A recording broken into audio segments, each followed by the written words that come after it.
لہذا پردہ حسن کو سنوارنے کا ذریعہ ہے، پردہ انسانی زیور ہے، پردہ انسانی جمال کو نکھارنے کا ذریعہ ہے۔ یہ کون لوگ ہیں؟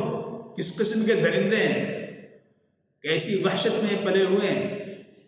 اس دہشت کو یہ آواز دے رہے ہیں؟ اپنے ملک کو کہاں یہ لے جا رہے ہیں؟ آپ غور کیجئے مغرب نے عورت کو کیا دیا ہے۔ مغرب نے، یورپ نے، امریکہ نے عورت کو کیا دیا؟ عورت کو مرد بنا کر کے کچھ دیا۔ آخری وقت تک تائید کرتے رہیں گے اور اس کے خلاف جو بھی فیصلہ ہوگا ہم اس کو اسلام کے خلاف، آئین کے خلاف، دستور کے خلاف، حیا اور اخلاق کے خلاف سمجھیں گے۔ لہذا اس پردے کے تعلق سے آج جو وحشت و بربریت و دہشت کا معاملہ کیا جا رہا ہے، ہم اس کی صریح طور پہ مذمت کرتے ہیں۔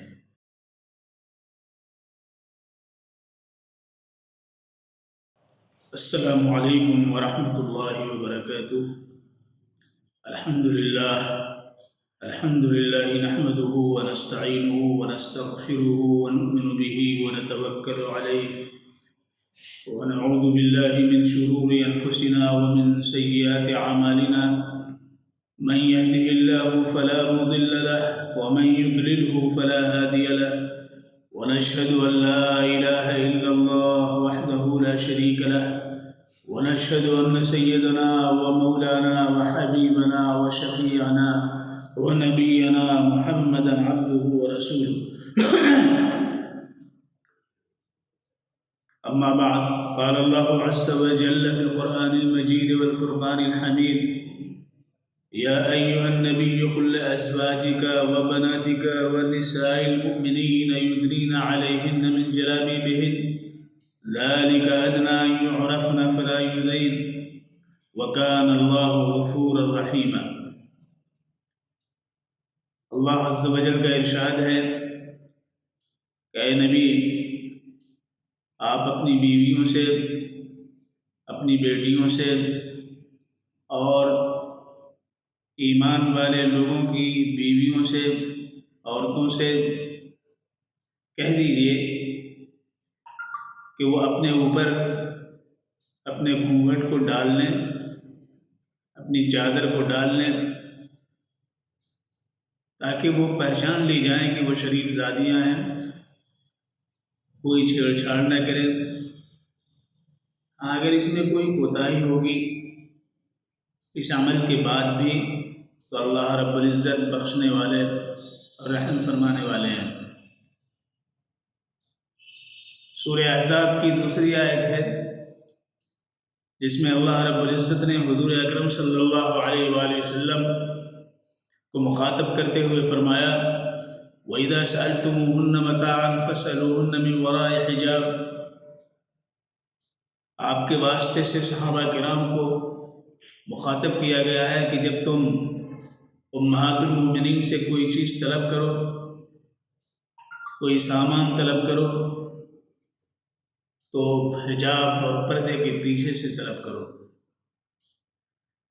ذَلِكَ أَطْهَرُ لِقُلُوبِكُمْ وَقُلُوبِهِنَّ، یہ تمہارے لیے اور ان کے لیے دلوں کی پاکیزگی کا سبب ہے۔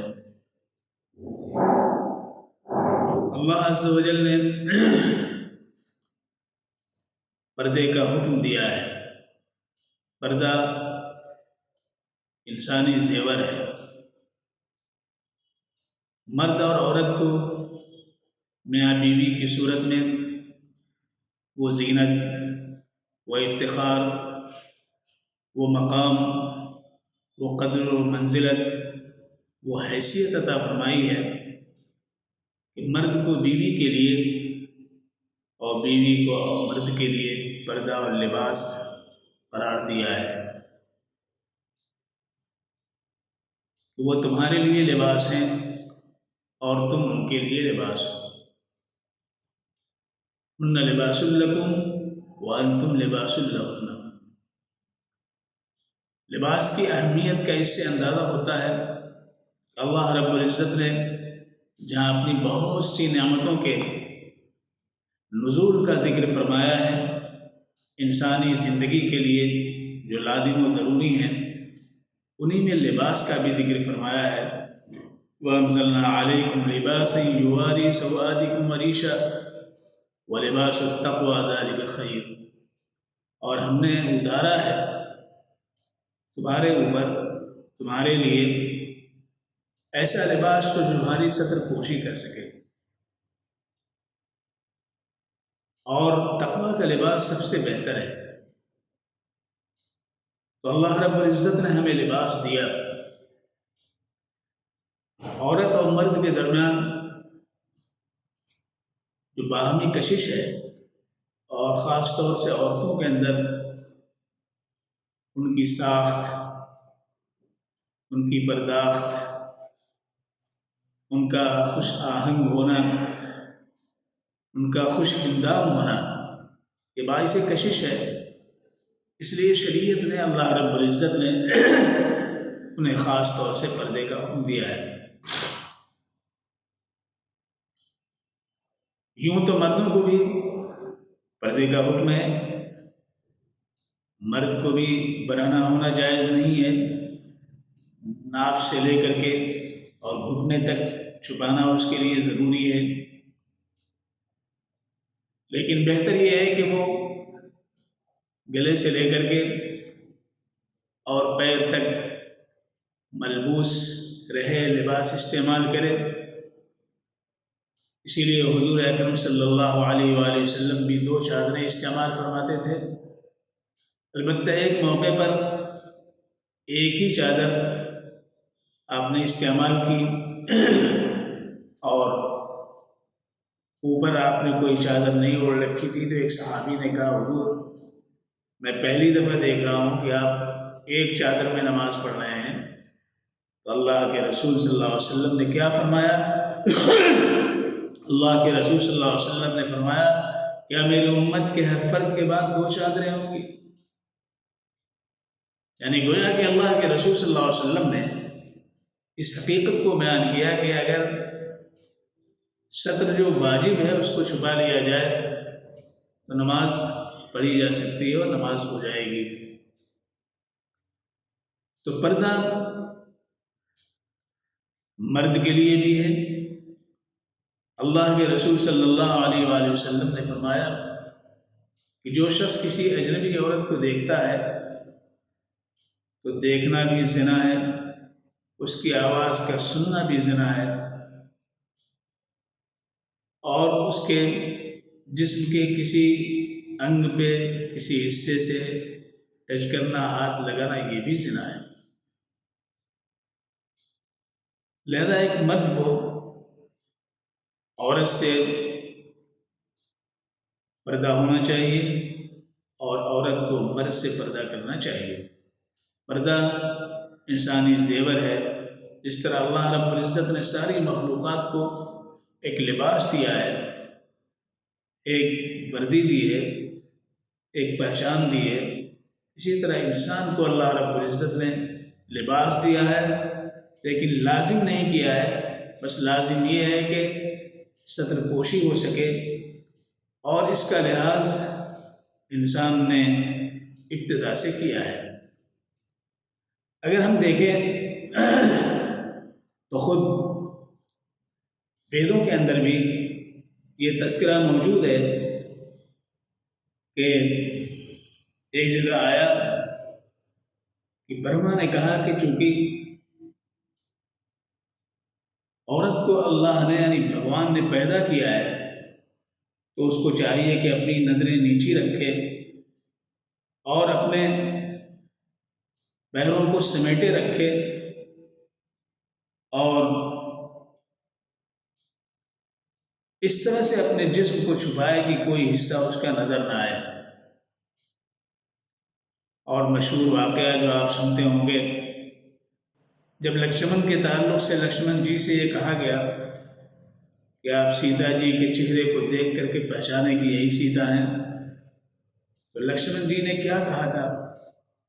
لکشمن جی نے یہ کہا کہ میں نے آج تک اپنی بھابھی سیتا جی کا چہرہ دیکھا ہی نہیں، اور بالآخر انہوں نے ان کی پاسیب سے ان کو پہچانا۔ اسی طرح عیسائی مذہب میں دیکھیے کہ حضرت مریم علیہ السلام ایک آئیڈیل ہے. ان کے مجسموں کو دیکھیے، ان کی تصویروں کو دیکھیے تو سوائے چہرے کے پورا جسم تصویروں میں ڈھکا ہوا نظر آتا ہے، مجسموں میں ڈھکا ہوا نظر آتا ہے. آج بھی چرچ کے راہبات کو دیکھیے تو ان کا پورا جسم ڈھکا ہوا ہوتا ہے، سر کے اوپر اسکارف ہوتا ہے خاص قسم کا جس سے سر کے بال بھی ڈھکے ہوئے ہوتے ہیں. اسی طرح سے یہود کے یہاں فقہاء یہود کا اس پر اجماع ہے کہ شادی شدہ عورت جو ہے سڑک پر اپنے بال کو یعنی گھر سے باہر اپنے بال کو نہیں کھول سکتی ہے. بعض یہود علماء خاص طور سے موسیٰ ابن میمون نے لکھا ہے کہ اسرائیلی عورت کے لیے کھلے سر بازار میں جانا جائز نہیں ہے، چاہے وہ شادی شدہ ہو یا غیر شادی شدہ ہو. اور اس میں ان کے یہاں اتنی شدت ہے کہ ایک فرقہ ان کا ایسا بھی ہے، اور میں نے انہیں لندن میں دیکھا ہے اور وہیں میں نے سنا تھا کہ ان کے یہاں جب شادی ہوتی ہے تو شادی میں چونکہ کسی نہ کسی اعتبار سے اس کا خدشہ ہوتا ہے کہ بال کھل جائیں دلہن کے، تو دلہن کے بال ہی وہ اڑا دیتے ہیں اور سر پہ اسکارف باندھ دیتے ہیں تاکہ بال رہے نہیں اور یہ چیز پیدا نہ ہونے پائے، یہ مسئلہ پیدا نہ ہونے پائے. تو یہود کے یہاں اتنی شدت عیسائیوں کے یہاں ہے اور ہمارے ہندوستان میں ہندو بھائیوں کے یہاں بھی ہے. آج بھی جو اعلیٰ درجے کے لوگ ہیں ان کے یہاں گھونگھٹ کا رواج ہے، اور گھونگھٹ بھی اتنا لمبا ہوتا ہے کہ سینے تک پہنچا ہوا ہوتا ہے. یہ حیا اور شرم کی بات ہے جو انسانی زندگی کا زیور ہے. اللہ کے رسول صلی اللہ علیہ وسلم نے فرمایا کہ الحیاء شعبۃ من الایمان، حیا ایمان کا ایک شعبہ ہے. اللہ کے رسول صلی اللہ علیہ وسلم نے یہ بھی فرمایا الحیاء ما كان الفحش في شيء الا زانه وما كان الحياء في شيء الا ما كان الفحش في شيء الا شانه وما كان الحياء في شيء الا زانه. کہ جس چیز کے اندر بے حیائی ہو وہ اس کو معیوب بنا دیتی ہے، عیب دار کر دیتی ہے، اور جس کے اندر حیا ہو وہ اس کو زینت بخشتی ہے. اللہ کے رسول صلی اللہ علیہ وسلم نے یہ بھی فرمایا کہ الحیاء من الایمان والایمان من الجنہ والبذاء من الجفاء والجفاء من النار. حیا شرم ایمان سے ہے اور ایمان جنت ہے، جنت میں جانے کا سبب ہے، اور بے حیائی بدی ہے، برائی ہے، اور برائی اور بدی کرنے والے جہنم میں جائیں گے. اللہ رب العزت نے مرد اور عورت کو پیدا کیا، لیکن عورت کا مقام کتنا اونچا کیا آپ اس سے اندازہ کر سکتے ہیں کہ وہ زمانہ جب اللہ کے رسول صلی اللہ علیہ وآلہ وسلم کی بعثت ہوئی تو عورتوں کا کیا حال تھا. ماں کو بیچ دیا کرتے تھے، بچیوں کو زندہ درگور کر دیا کرتے تھے. قرآن پاک نے سورہ نحل کے اندر فرمایا اعوذ باللہ من الشیطان الرجیم وَإِذَا بُشِّرَ أَحَدُهُم بِالْأُنثَىٰ ظَلَّ وَجْهُهُ مُسْوَدًّا وَهُوَ كَظِيمٌ يَتَوَارَىٰ مِنَ الْقَوْمِ مِنْ سُوءِ مَا بُشِّرَ بِهِ أَيُمْسِكُهُ عَلَىٰ هُونٍ أَمْ يَدُسُّهُ فِي التُّرَابِ أَلَا سَاءَ مَا يَحْكُمُونَ. جب انہیں ان میں سے کسی کو لڑکی پیدا ہونے کی خوشخبری دی جاتی تو تو اس کا چہرہ سیاہ پڑ جاتا تھا. وہ اس بری خبر کی وجہ سے لوگوں سے چھپا پھرتا تھا. کیا وہ اس برائی کو روک کے رکھے ذلت کے ساتھ، یا اسے زندہ دفن کر دے مٹی میں؟ اتنا برا ان کا فیصلہ تھا جو وہ لیتے تھے. حضرت امام بغوی رحمۃ اللہ علیہ نے لکھا ہے کہ جب ان کے یہاں کوئی لڑکی پیدا ہوتی تو اس سلسلے میں ان کے دو نظریے تھے. اگر باقی رکھنا چاہتے تو وہ بچی ذرا بڑی ہوتی اور اس لائق ہوتی کہ وہ بکریاں چرا سکے، تو اس کو اون کا لباس پہنا کر کے اس کو بھیج دیتے تھے اور وہ بکریاں چراتی تھی، خدمت پہ لگا دیا جاتا تھا اسے.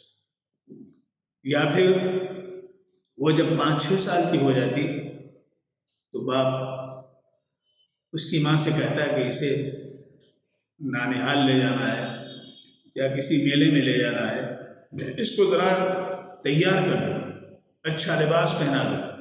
لہذا اس بچی کو ماں تیار کرتی، اسے اچھا لباس پہناتی اور باپ لے کے جاتا اور دور جنگل میں جا کر کے ایک گڈھا کھودتا اور اس کے بعد اس بچی سے کہتا ذرا اس گڈھے کو دیکھو کتنی گہرائی اس کی ہے.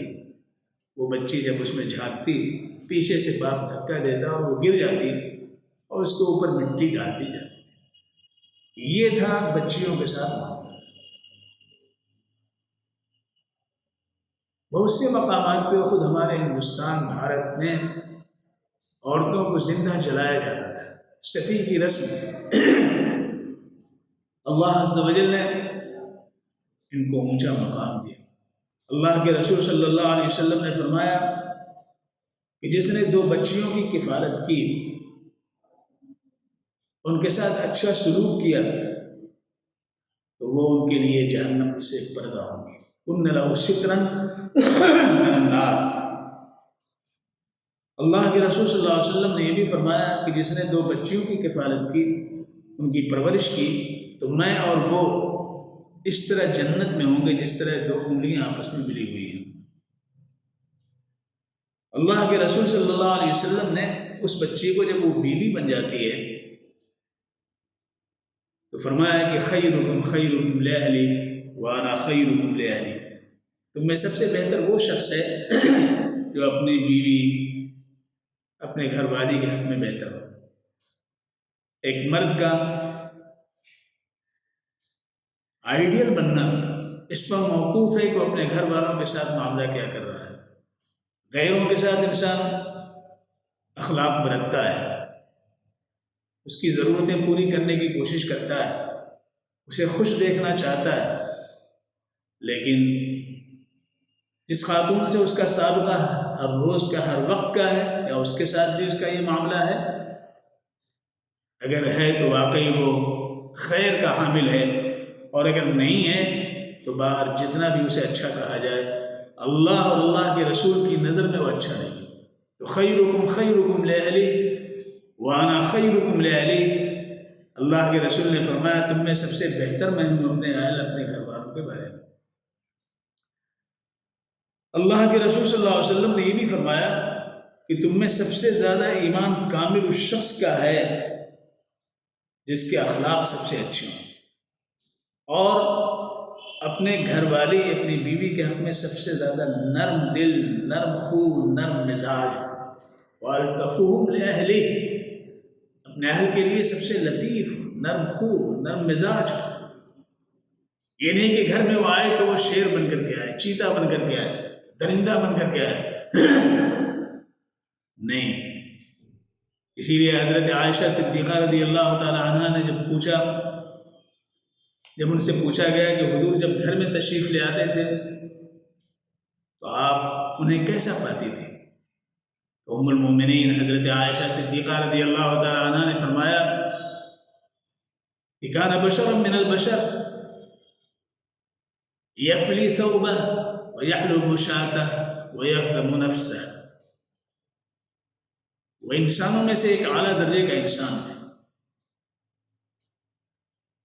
اپنے کپڑے کو صاف کر لیا کرتے تھے، بکریوں کا دودھ نکال لیا کرتے تھے، اور اپنا کام خود انجام دے دیا کرتے تھے۔ تو اللہ رب العزت نے